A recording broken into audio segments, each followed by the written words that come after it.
Hello दोस्तों, आज की इस वीडियो में हम एचसीएफ को समझेंगे। इस वीडियो में देखेंगे कि एचसीएफ क्या कहलाता है। तो हम सबसे पहले देखेंगे इसका फुल फॉर्म। एचसीएफ है, इसका फुल फॉर्म होता है highest highest common highest common factor highest common factor इसका यह फुल फॉर्म होता है। हिंदी में से कहते हैं महत्तम समावर्त। हिंदी में क्या कहते हैं इसे? महत्तम समावर्त कहते हैं। अब देखेंगे इसकी डेफिनेशन। तो इसकी डेफिनेशन क्या होती है? यानी दो या दो से अधिक। यहाँ पर अधिक अधिक कैसे याद रखेंगे? नाम से देखिए, हिंदी नाम क्या है इसका? महत्तम समावर्तक। तो महा मीन्स महान, महान मीन्स क्या होता है? अधिक। महा मीन्स होता है अधिक। तो ऐसे याद रखेंगे एचसीएफ है। इस एचसीएफ है जो अधिक, एचसीएफ में हम अधिक वाली संख्या लेती हैं। जैसे हम यह कहें कि इसकी डेफिनेशन क्या होगी? दो या दो से अधिक दो या दो से अधिक संख्याओं का महत्तम समावर्त एक ऐसी संख्या होगी जो प्रत्येक दी गई संख्याओं को पूर्णतः विभाजित कर दे। यानी महत्तम समावर्तक क्या है? यानी हमें कोई भी दो संख्या दे दी, जैसे ए और बी। अब इनका महत्तम समावर्तक एक हमें एक ऐसी संख्या होगी जो ए और बी को पूरी तरह विभाजित कर दे। यानी वह ए है जो यह ए को भी विभाजित कर दे और बी को भी विभाजित कर दे। ऐसी एक संख्या होगी, वह संख्या उसका महत्तम समावर्त कहलाती है। तो हम इस वीडियो में सीखेंगे कि महत्तम समावर्त कैसे निकालते हैं। आप एक बात ध्यान रखें कि एलसीएम है जो यह एचसीएफ का उल्टा होता है और एलसीएम है जो यह अधिकतम होता है एचसीएफ से। यानी एलसीएम है जो यह अधिकतम होगा और एचसीएफ कम होगा। अब देखेंगे इसको निकालते कैसे हैं। तो देखिए, एलसीएम निकालना हमने सीख लिया है पिछली वीडियो में। यदि आपने उसे नहीं देखा है तो पहले उसको देखें। इस वीडियो में हम एचसीएफ निकालना सीखेंगे, यानी महत्तम समावर्त निकालना सीखेंगे। तो देखिए, सबसे पहले हम कोई भी संख्या ले लेते हैं। जैसे हमने संख्या ले ली 84 और 126। अभी हम दो अंकों वाली संख्या को लेकर सीखेंगे। देखिए, महत्तम समावर्तन निकालने की दो विधि होती हैं। एक होती है गुणनखंड विधि और एक होती है भाग विधि। हम दोनों विधि से महत्तम समावर्तन निकालना सीखेंगे। तो पहली विधि गुणनखंड विधि से निकालेंगे महत्तम समावर्तक। अब हमें निकालने हैं 84 और 126 के। 84 और 126 के हमें एचसीएफ निकालना है। तो हम इसका एचसीएफ निकालेंगे। तो पहले हम गुणनखंड विधि से निकालते हैं। तो देखिए, गुणनखंड विधि क्या होती है? इसमें हमें जो संख्या दी होती है उनके पहले हमें अभाज्य गुणनखंड निकालनी होती है। जैसे पहली संख्या थी 84, तो हम पहले 84 की अभाज्य गुणनखंड निकालते हैं। तो अभाज्य गुणनखंड कैसे निकालते हैं ये आप जानते होंगे। तो इसको इस तरह से बनाना पड़ता है, फिर इसमें एक यही संख्या से भाग देंगे जो इससे विभाजित हो। तो हमने दो का इसमें भाग लगाएंगे। तो 2 चौके 8 और 2 दूनी 4। जितनी बार भाग जाता है तो उसको यहाँ पर लिखते हैं। फिर से 2 का भाग देंगे तो 2 दूनी 4, 2 एकम 2। अब इसमें 2 का भाग नहीं जाएगा तो इसलिए इसमें 3 का देंगे। 3 सत्ते 21। अब 7 में केवल 7 का ही भाग जाएगा। यहाँ पर 1 बन गई। यहाँ पर हमें केवल 1 बनाना होता है। अब इसके 84 के अभाज्य गुणनखंड क्या निकलेंगे? वे होंगे 2 गुणित 2, इनको लिख देना है। 2 गुणित 2 गुणित 3 गुणित 7। इसी प्रकार हम 186 के भी अभाज्य गुणनखंड निकालेंगे। तो यहीं पर निकाल लेते 126 के। तो 126 के अभाज्य गुणनखंड हम यहाँ पर निकालेंगे। तो निकालिए 126 के अभाज्य गुणनखंड क्या होंगे। पहले 2 से भाग देंगे तो कितना आएगा? 2 × 6 12, यहाँ पर 6 और 2 3 6। अब इसमें किसका भाग देंगे? 3 का। 3 दूनी 6, 3 एकम 3। फिर से देंगे 3 सत्ते 21। किसका देंगे आप? 7 का। अब देखिए, 126 के अभाज्य गुणनखंड कितने आ रहा है? 126 के इनको यहाँ पर लिखना है। लिखिए 2 गुणित 3 गुणित 3 गुणित 7। इसको ही यहाँ पर हमने लिख दिया है। अब हम देखेंगे कि जोड़ी किन किन की बन रही, यानी जो संख्या 84 वाले अभाज्य गुणनखंड में हो और वही संख्या 126 में। तो यहाँ से कौन कौन संख्या है जो दोनों में है? तो देखिए 2 है, यह 84 वाले अभाज्य गुणनखंड में भी है और इसमें भी है, और 3 भी इसी तरह 3 भी है और 7 भी है। तो यहाँ पर हम लिख लेंगे किस किस की जोड़ी बन रही, 2 की बन रही है और 3 की बन रही और 7 की बन रही। यानी अब इनका गुणा कर देंगे, 3 एकम 3, 3 दूनी 6 और 6 7 42। यानी इसका HCF कितना होगा? 42। 84 और 126 का HCF कितना होगा? 42 होगा। फिर हम भाग विधि से HCF निकालना सीखेंगे। तो देखिए हमने अगली संख्या ले लें, जैसे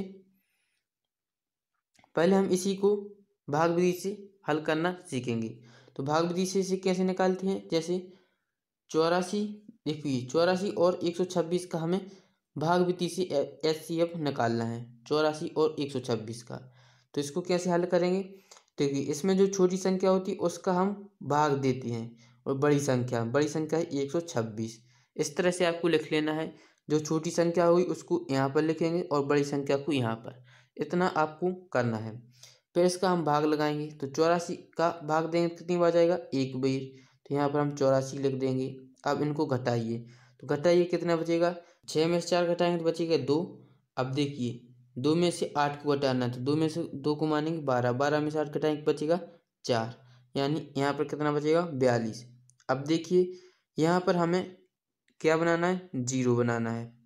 तो हम अभी भाग किसका दे रहे थे? 84 का। जिसका हम भाग देते हैं उसको यहाँ पर लिखते हैं। तो यहाँ पर हम लिखेंगे, यहाँ पर देखिए अभी हमने 84 का भाग लगाया था, तो 84 में से 126 में से 84 घटाए बचे 42। तो जिसका भाग देते हैं उसको यहाँ पर लिखेंगे, क्योंकि हमें यहाँ पर 0 बनाना है। तो अब देखिए यहाँ पर लिखेंगे और इसका भाग देंगे। यह कितनी बार जाएगा? 2 बार। 2 दूनी 4, 2 चौकी 8, 42 दूनी कितनी होती? 84। यहाँ पर बन गया 0। यानी हमें यहाँ पर शेषफल कितना चाहिए था? 0। यदि हमारा शेषफल 0 आ गया तो यह हमारा इसका सही आंसर होगा। यानी 84 और 126 का HCF कितना होगा? इसका HCF होगा 42। तो यह हमारी भाग विधि होती है। तो आप समझ सकते हैं कि गुणनखंड विधि से कैसे HCF निकालते हैं और भाग विधि से कैसे HCF निकालते हैं। हम एक और संख्या ले लेते हैं और उनको निकाल कर देखते हैं कि उनका HCF कैसे निकलता है, जिससे आपको और भी अच्छी तरह से समझ आ जाएगा। तो देखिए हमने अब संख्या ले ली है। संख्या ली हमने 1134 और दूसरी संख्या ली है 1344। अब हमें इनका HCF निकालना है। एक संख्या दी 1134 और एक संख्या दी है 1344। इनका हम HCF निकालेंगे।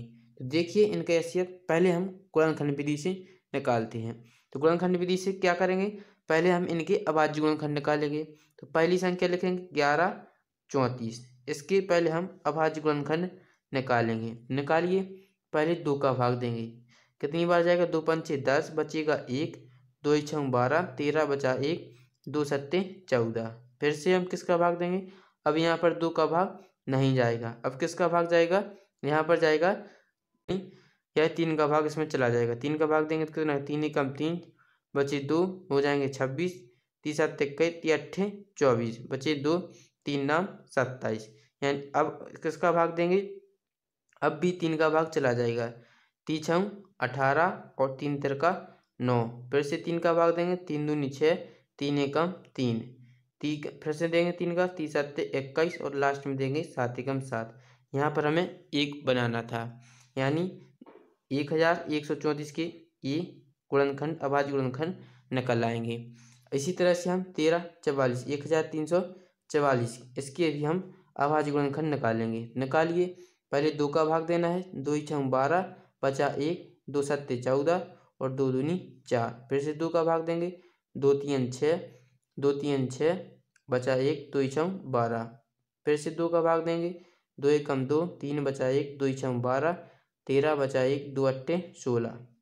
फिर से 2 का भाग, 2 अट्ठे 16, 2 चौके 8। अब किसका भाग देंगे? 2 का, 2 चौके 8, 2 दूनी 4। फिर से 2 का, 2 दूनी 4, 2 एकम 2।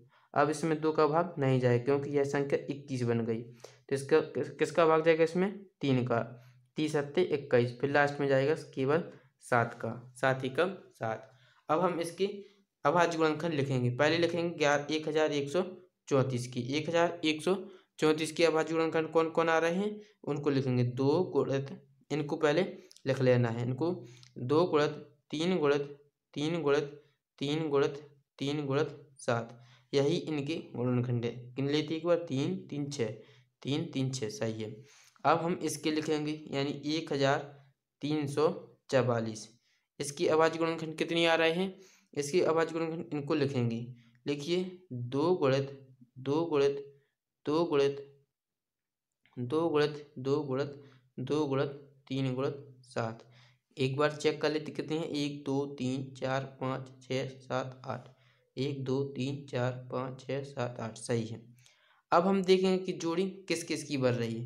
तो देखिए इनकी जोड़ी बन रही है और किसकी जोड़ी बन रही है, और 3, एक 3 यहाँ पर है और एक 3 यहाँ पर है, यानी दोनों में जो चीज़ दोनों में हो उसको हम लिखते हैं। तो देखिए इसमें एक 2 था, 2 एक बार था दोनों में था, और है 3, 3 भी दोनों में है और 7 भी दोनों में है, यानी 3 भी दोनों में है और 7 भी दोनों में है। तो इनका गुणा करेंगे कितना आएगा? 3 दूनी 6, 6 7 42। इसका भी एचसीएफ कितना आ रहा है? 42। इसका भी एचसीएफ कितना आएगा? 42। अब हम इसी को भाग विधि से हल करके देखेंगे भाग विधि से कितना आ रहा है। तो देखिए भाग विधि से कैसे हल करते हैं। तो देखिए भाग विधि से हल करने के लिए क्या करना होता है, जो छोटी संख्या होती है उसको उसका भाग देते हैं बड़ी संख्या में। छोटी संख्या क्या है? 1134। भाग किस में देंगे? 1344 में। तो दीजिए भाग कितना आएगा? इसका भाग देंगे कितनी बार जाएगा? एक बेर। कितनी बार जाएगा? एक बेर। यहाँ पर लिखेंगे 1034, 1134। फिर इनको घटा देंगे, तो घटाइए, 4 में 4 घटेंगे 0, 4 में से 3 घटेगा बचा 1, 3 में से घटेगा बचेगा 2, 1 में से घटेगा 0।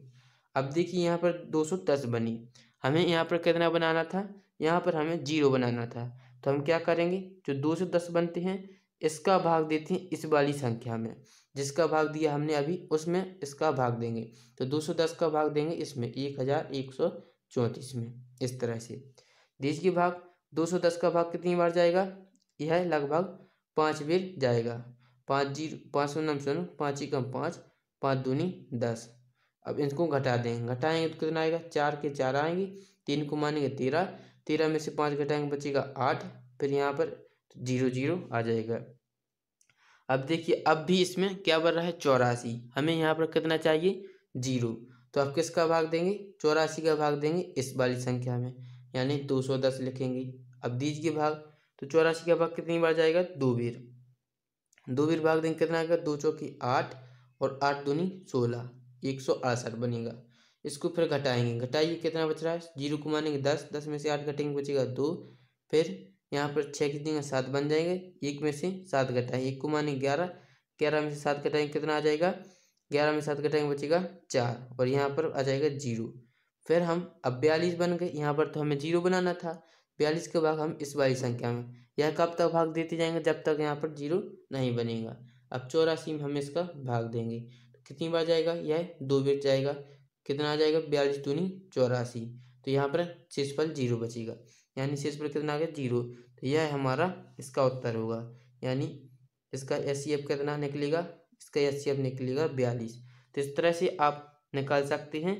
आपको हमने दोनों ही विधि बता दी हैं, गुणनखंड विधि, गुणनखंड विधि से कैसे निकालते हैं और भाग विधि से एचसीएफ कैसे निकालते हैं। अब आपको जौन सी विधि सरल लगे आप उस विधि से एचसीएफ निकाल सकते हैं। आप हमें यह बताइए कि आपको यह वीडियो कैसा लगा। यदि वीडियो अच्छा लगा हो, यदि समझ में आया हो तो चैनल को लाइक कर दें और सब्सक्राइब जरूर करें।